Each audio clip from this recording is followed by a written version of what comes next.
Welcome to Uncommon Minds, where we sit down with truly amazing innovators and unique practitioners across common fields who think outside the box and carve their own paths to success. I'm your host, Shelly Henriquez-Neill. Let's lean into another great episode right now.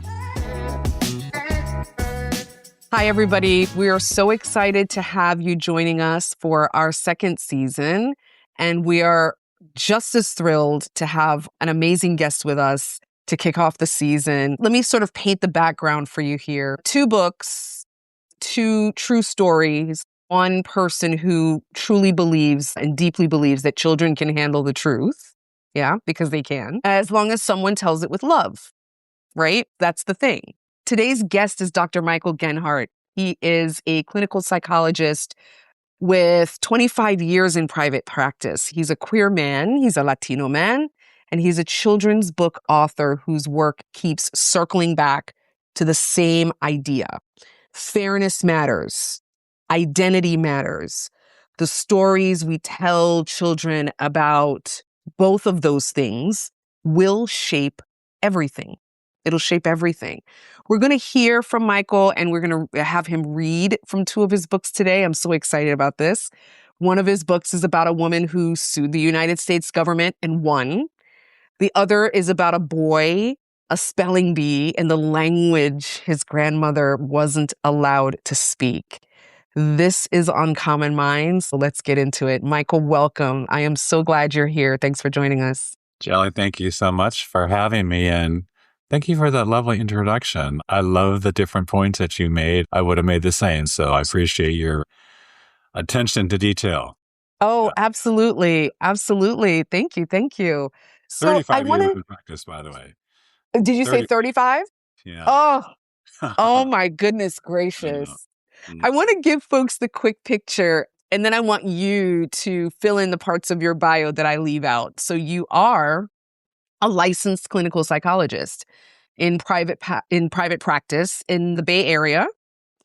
35 years you've worked with children, you've worked with adolescents, adults, couples, families, and you've had a real specialty in LGBTQ individuals and families. Alongside all of that, you have become an award-winning children's book author. And you are really growing a catalog that spans LGBTQ identity, Latino heritage, bullying, othering, mental health, and biography, right? So we're talking about 2 of your books today. We'll get into the titles when we get there.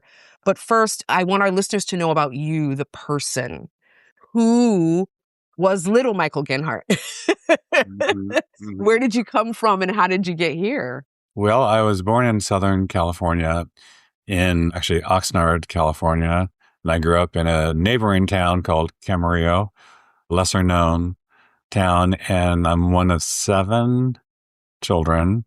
I have 2 older brothers, an older sister, a twin sister, and 2 younger sisters. My parents were very young when they got married. My mother is Mexican-American. My father is Swiss-American, so a very curious combination of cultures, which made life growing up in that household very interesting. Actually, I base some of my books on that culture in the household and what it means to, or what it meant to grow up in 2 different cultures. I loved books as a kid, not because there were books in our house. My folks couldn't, with 7 kids, they could not afford books. And while education was important, they were busy raising 7 children. And I'm fortunate to be introduced to books by really good teachers and Wonderful librarians in the public school where I was a student. So I just fell in love with stories and storytelling. The Story of Ferdinand was one of my favorite picture books. Yes. And of course, books like Charlotte's Web and Stuart Little. I was so fascinated by books and their illustrations that as a child, I used to write to the authors and the illustrators. Yeah, a lot. Just, hey, I like your I was going to say, what were your letters? It's just praise. Thank you so much. I like your books and what I liked about them and illustrations. And I remember that a number of them would write back Oh, in the day. And not that long ago, I was clearing out the attic and I found those letters. Yeah. wow. Oh Yeah. my goodness, Michael. That's sort of thinking about there's a book in there somewhere, that kid who fell in love with books, who wrote to authors, who Yeah. becomes an author. And now I receive letters. Oh, I love this. I love this. Yeah. Oh my goodness. So I then just became, again, a student of storytelling, Mm. went through high school and was the only kid in my family who went to college. And so I left home, went to UC San Diego. The mindset, especially then, was you just get a job and start working. But something else was brewing for me, and that was being this queer kid. I knew I I had to leave to be me, spread my wings and find community and so forth. So going to college was a psych major. I just loved the freedom of college and being able to be immersed in academics and, the freedom of being a young person. And then I went to grad school right after the University of Maryland, College Park. And that was even more liberating, right? I got to find even more community and immerse myself more I majored in or got my doctorate in clinical psychology and community psychology, which is a cool combination. Now, it was also these years, of course, a very challenging time because it was during that period that HIV and AIDS was happening. And so it was a freaky time as a young gay man Mm. coming out where peers and older guys were dying of this Yeah. strange illness. Early on, we didn't know what it was or how you got it early Right. on. So it was a very frightening Wow. time. At the same time, it was exciting as a young person. So walking that tightrope between those two, I met John, my husband, while I was in grad school. And this year we're celebrating our 40th anniversary, which is a Wow. little cuckoo because in gay years, that's like 300 and something. It is. Uh, so it's, yeah. So it's a thing, 40 years. Yes. My goodness. Congratulations. Oh my Thank you. goodness. But as we were talking before about the decade, like how did 4 decades come and go? Yeah. Along the way, we were together like 9 years. We decided to have a family and we adopted Gabby at birth, which was Wonderful. super unusual for two openly gay men Mm. to adopt. In fact, I think about 2/3 of the country at that time, it was illegal, right, in most states to adopt for two gay men to. Mm. So we're about to be Wonderful. gay grandpas. That's amazing. One of our favorite things to do as a family was to read picture books together. Mm. And so while I had my first intro to picture books as a kid myself, I really appreciated them more as a grown up reading them to Gabby. We just Absolutely. loved that time together. And Yes. when she started applying for college, I thought, what am I going to do with this other time when she's off to college out in the. Yeah. And so that's when I started thinking about maybe I would think about writing picture books because part of the impetus from me there was I knew I was going to miss her.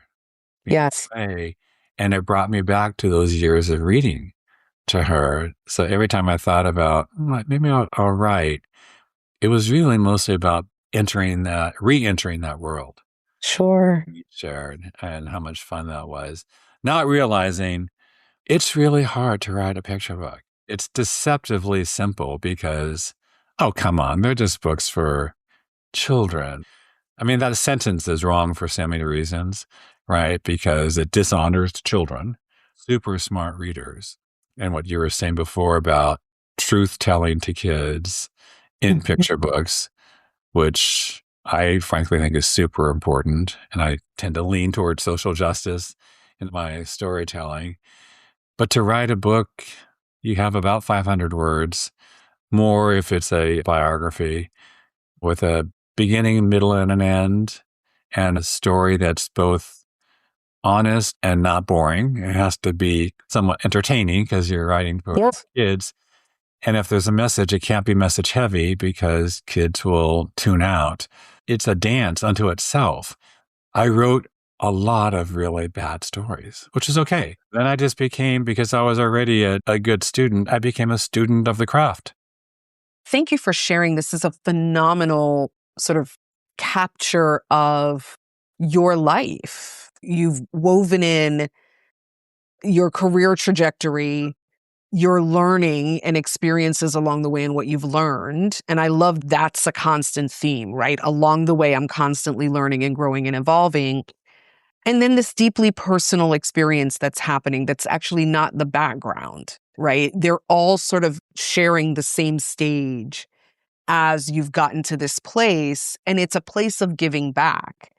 I would definitely think that your books, because of their content, they really start with a question.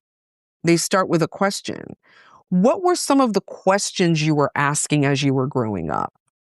I think first of all, as a writer, I think this is true of most writers, whether they're conscious of it or not, you draw from your different identities, plural. Mm-hmm.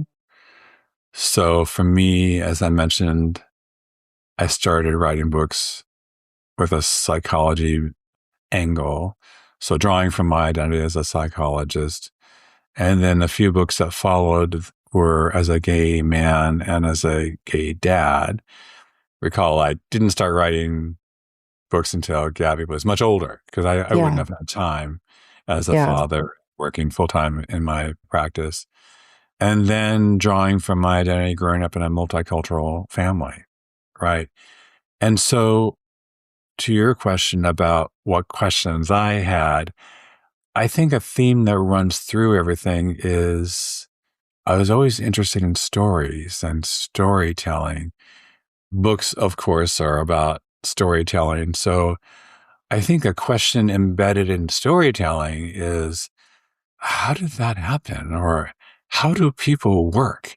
What feelings are evoked when blah, blah happens? And I was curious about humanity and what makes people tick, what makes us do the things or not do the things that we do.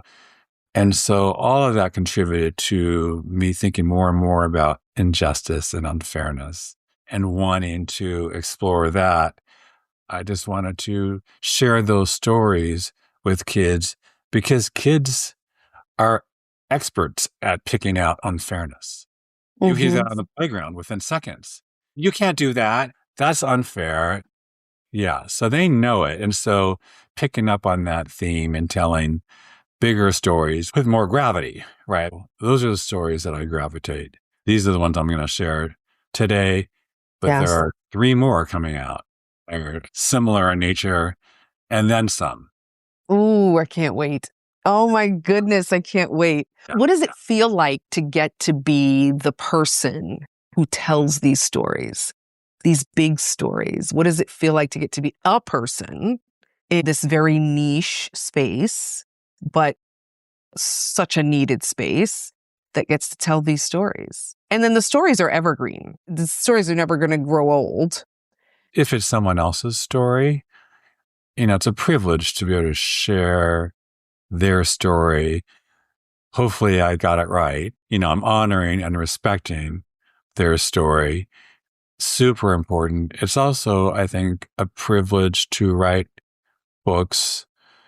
And this is very important for me with regard to kids in particular, where kids see themselves on the pages and they see their story being told. So what an honor.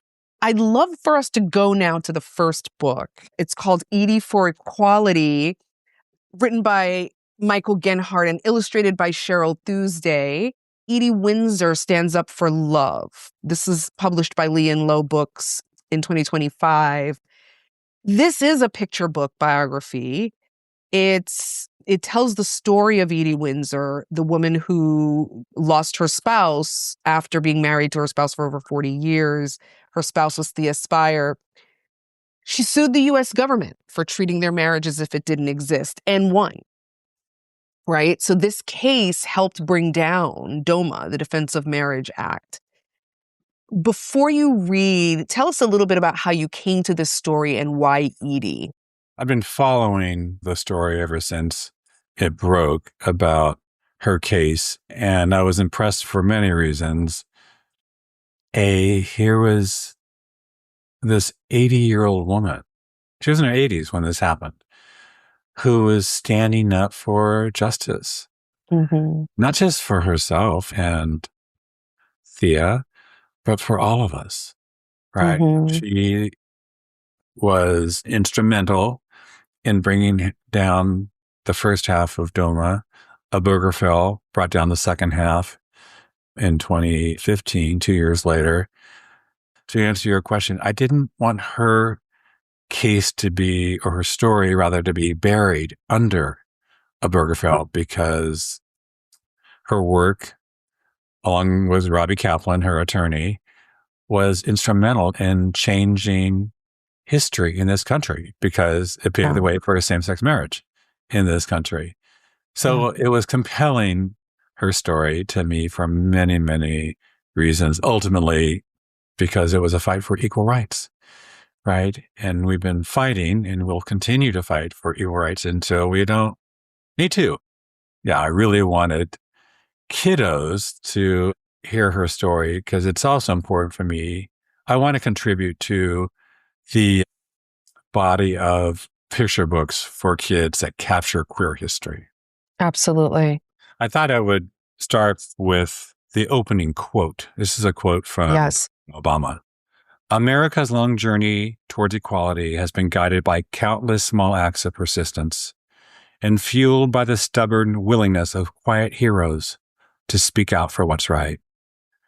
Few were as small in stature as Edie Windsor, and few made as big a difference to America.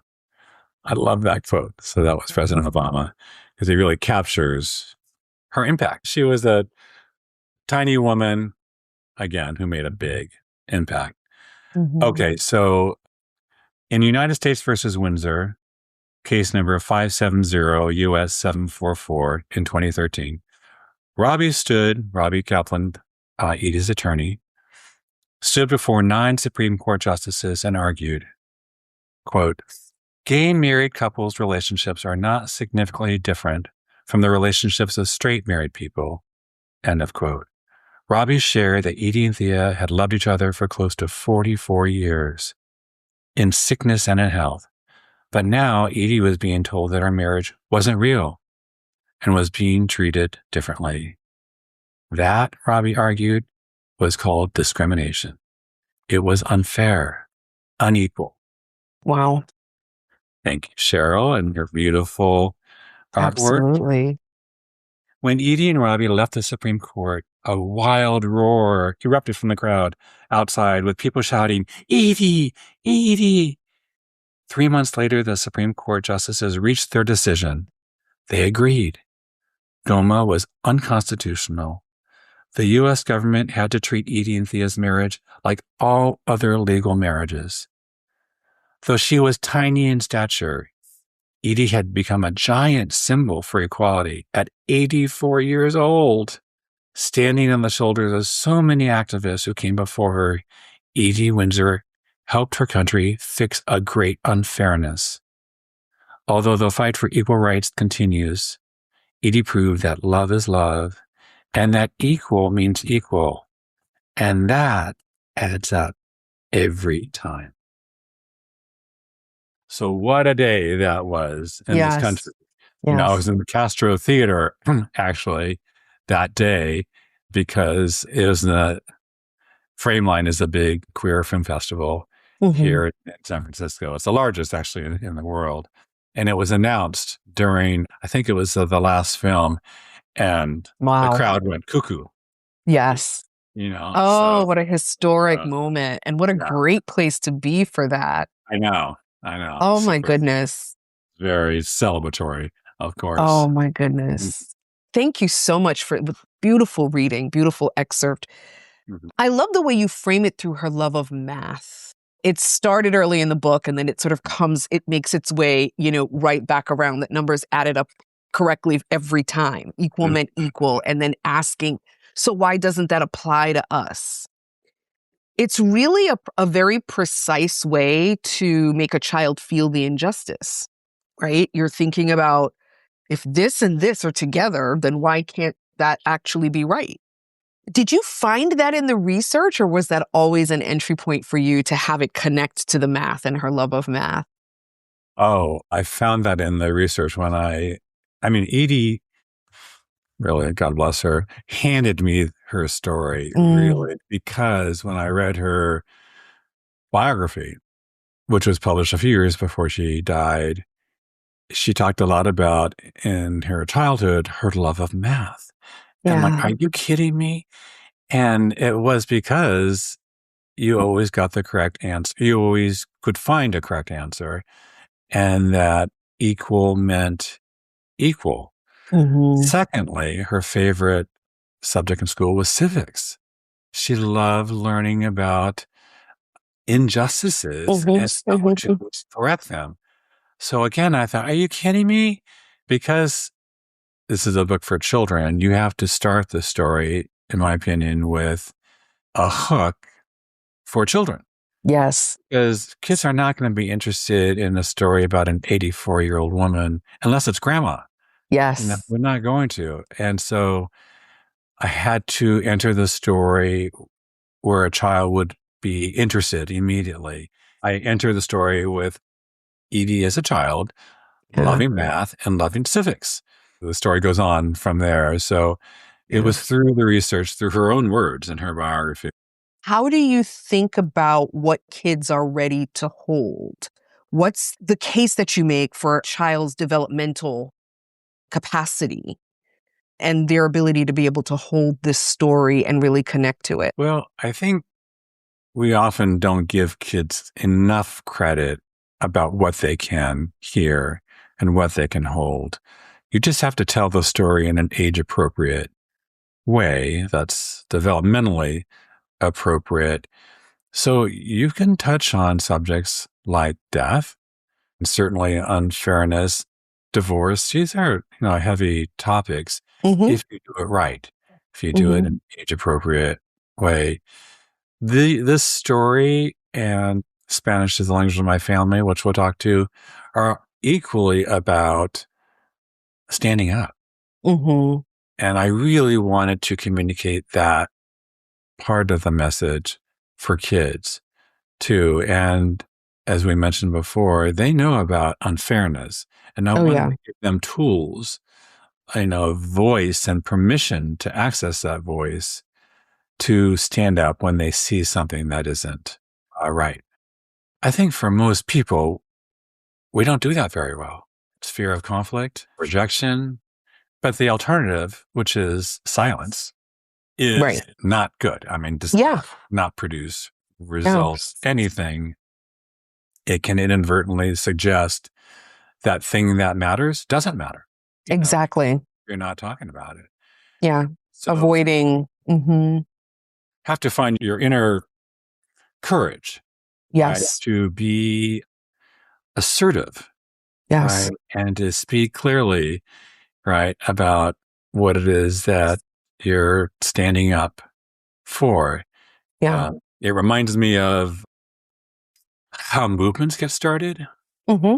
We've heard the stories of that spark that started a movement. That was certainly true at Compton Cafeteria, which predated Stonewall. And in an 80s story, there's an unrest. It starts with an Hmm. unrest within an individual and often a lot of individuals who then just get fed up. And then something happens. Like in Edie's case, her relationship was treated unfairly. And as you mentioned, she was grieving, but she was also angry. Combination of angry, this is unfair, this is not right, and upset. Then something happens. Now there's a kind of urgency to turn that into action. That's when you have followers, right? That is how movements grow. Spanish is the language of my family. This is published by Holiday House. This is a 2023 publication. 5-starred reviews. It won the Tomas Rivera Award.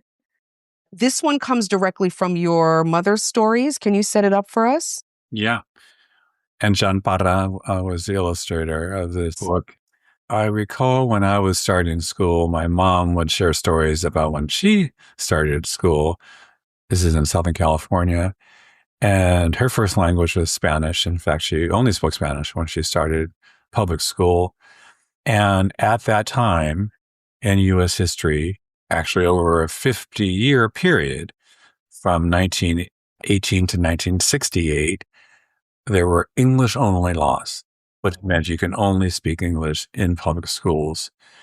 This was a federal law, but different states enforced it differently. And in particular, from California to Texas, where there are a lot of brown families, they enforced it severely. And so the whole thing was humiliating, shaming, harmful, and in some cases traumatic. Because when you're telling a child, they would tell them that your language is dirty, ugly. That's going to impact your self-esteem. And so I thought, oh my God, this is beyond awful. And I wanted to tell that story because I like to tell untold history. Yes. And stories too. And the more I did research, the more I discovered just how awful this was. I actually found a documentary of that adults made recalling their childhood. Interestingly, they all became educators. I think that was an accident, because I think that was their version of standing up and fighting. Yes, yes, become educators. Anyway, reflecting on what they experience. And so I often share clips of that with kids, older kids, who get it. They get it immediately. And kids asking very provocative, right on questions like, why was that even a thing? How was that even possible? And so I get to talk about racism. What happens when folks are treated differently because of the color of their skin, or in this case, the language they speak, made to feel less than. Really want to hear and have discussions about their stories. And I want to be part of that because if we don't remember history, it repeats. We know that. And so it really, back to this idea of privilege, is a privilege to have that, play that role with kids who are our future leaders. That's the setup for sharing now this part of the story. So this is the story of a little boy who enters the Spanish spelling bee, which is a real thing. Actually, it's about 15 years old. It was started by David Briceño because his parents went through the same shaming. He wanted to do something that turned shame into pride. Right? He wanted to reclaim the dignity that was taken from these kids. So a little boy enters the Spanish spelling bee and he asks his grandmother to help him study. When she studies with me, my abuela shares stories of when she was a little girl. She tells me things were very different back then. The rule at school was English only. Speaking Spanish was not allowed. Manolito, el español no estaba permitido. She explains, it's hard to imagine not being allowed to speak Spanish. Abuela tells me, on the playground, we would sneak in Spanish. You did, I ask. But we get in big trouble, Abuela continues, if we ever got caught. ¿Qué pasaba, Abu? We were punished, she tells me, and we were told that Spanish and anyone who spoke it was wrong or worse. I was sent home for speaking Spanish to a classmate, Abuela remembers. I feel so sad hearing this and her other stories. Your auntie, Tia Pancha, got spanked with a paddle for every Spanish word she spoke. And mi amiguita Kika had her mouth washed out with soap for speaking Spanish. So here in the story, I introduce spelling with the kids. And many times when I share the story with kids, they spell along with me. Fea is ugly. F-A-A-A. Mala is bad. M-A-L-A-R. Sucia is dirty. S-U-C-I. Abuela and my family are not ugly, bad, or dirty. Nuestra lengua no es mala. I work even harder. Practico y practico con mi abuela. I must remember that some words have special letters and accents. Daño is harm. D-N-O. ¿Por qué? Is why. P-O-R. Q-U-E con acento. Bilingüe is bilingual. B-I-L-I-N-G-U con diéresis E. I am climbing a high mountain. I know I can reach the top, just like I know I can win this spelling bee. Tengo fuerza. I love Genhart's illustrations. This story does a lot of heavy lifting, and so you have to figure out how do you enter a story that kids can hear and digest. So that, talk about research, finding out about the National Spelling Bee, Spanish Spelling Bee, gave me what I needed because the Spanish Spelling Bee is a character in this book. I think a lot with our guests who carry multiple marginalized identities, and you being one of them as well, does it ever feel like the world wants you to pick one? Like you're the Latino author or you're the queer author. Do those lanes get imposed on you from the outside? Or is it really sort of how you define it for yourself? I think as authors, we get to decide because you pick the topics that you write about. And I mean, if you write within the queer space, for example, and only within the queer space, your name is probably going to be associated with those titles and that genre. If you write beyond that, then of course you're going to be known, if your book gets attention, for those other topics and other ways of storytelling about different subjects. I am now playing more and more with the intersection of identity. So, for example, my next book that's out next year is called Mariposa, and it's not what you think it's about. Yeah. If you know, it's the Spanish word for butterfly. Butterfly, yeah. But it's not about, that's a secondary theme here. Mariposa is also a really ugly slang word for being queer in the Spanish-speaking countries, many of them. It's ugly. It's faggot.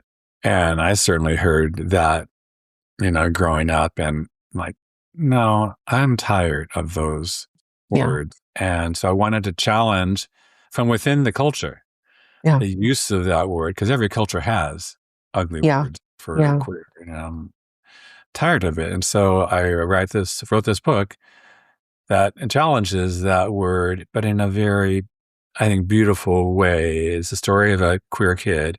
You just know he's queer, but it's how his grandmother, who also knows, just loves him. And it's really the story of the importance of loving adults because that's what it takes, a loving adult who is your champion. Yes. Right. And in this story, she is. And the outside world reminds him of the ugly version of Mariposa, and she gently shows him what to do. Yes. And how to stand up taller, etc. And so to your question about, are you pigeonholed essentially? Who determines that? Well, the author, I think, does. And so that's why I want to play with the intersection of identities. Queer, Latino. And this is a subject that I wanted to write about for a long time. And the hardest part of storytelling, I have to say, is figuring out how to tell that story, how to enter the story for children. Of course. This is another heavy subject. How do you tell it? You tell it through the lens of a love story between a loving adult and her grandson. But the meat of it, kids understand, is embedded in that love story. Published by Neil Porter Books and illustrated by Carlos Aponte, cuckoo talented. That comes out next year. I dare say that the book that you've just talked about, Mariposa, that's coming out next year, and we can't wait to see that. And the ones that you shared today have this very intentional positioning of a safe space. of a psychological safety that's built in. You know, with Edie, it was her chosen family, members of her community who were there for her. It was Thea for 40 odd years. Spanish is the language of my family. It's abuela, who's really sitting there to say, yes, this happened. And let me just tell you this, but you know, you can feel safe to come to me and talk to me about history or whatever it is that's going on with you. That is intentional. And I think it's such a very important part of what means the most to your audience, your target audience. Yes, life is rough, and seek out your safe spaces to give you that push when you need it most, to make you feel like it's okay. Safe people, because that's an essential ingredient for any successful launch. Yes. In life, that safe feeling that allows you to be who you are just as you are, unapologetically. And so that's so critical, because the opposite, of course, is damaging and turns into bad things in life. You know, when Absolutely. you feel of lesser value or no value, you know, it crushes hope and any kind of ambition you might have had. So safety is critical. So thank you for pointing that out as a common theme. I'm glad that comes across. We're about to wrap up here, and there are a couple of things, one of which is something we do with every guest. We always ask a signature question that really ties the theme of being an uncommon mind or having an uncommon approach to how you do your work and how you walk in the world to what you do. And my question for you is, this podcast is about people who challenge mainstream thinking, who, you know, sort of color outside the lines, for a lack of a different way to say it. And you do that in two very different rooms. You do that in the therapy room. You do it in the picture book author or writer's room. Which one, honestly, do you think changes minds more? I'm going to modify your question somewhat. Please. Take that. Please. I think both. I don't know if, which one is more important than the other. So I would choose both. But I would also sort of pick out the word changing, because as a therapist, for example, as I mentioned, you're in this very intimate space listening to someone's story. My job is not to change someone's mind, because to me, that's arrogant. My job is, though, to create a safe space in which to explore, to investigate, to unpack, to listen to what is being shared. And if I can create a space where together we can see a new way of looking at something, a new perspective, but that comes from this joint work, this conversation that we're having, that the person I'm talking to sees that I'm not delivering. I'm not doing the changing. That's a much more powerful experience for that person to come to that realization after doing this work of exploration. Similarly, I believe in a good picture book, you create a story from which conversations happen. And now we have discussions about what happened. What do you think about this or that? And kids have all kinds of opinions, and they will share them. And if that opens doors for new perspectives that they come to because they read someone's story, right? But if I can create an opportunity through a book to have a reader be interested in the story and then later have conversations with peers or parents or teachers, now you have a child who's interested with a working brain to engage more in that subject matter and maybe comes out of that with a different perspective. We've heard about Mariposa. Are there other books on the horizon that are coming out next year or later this year?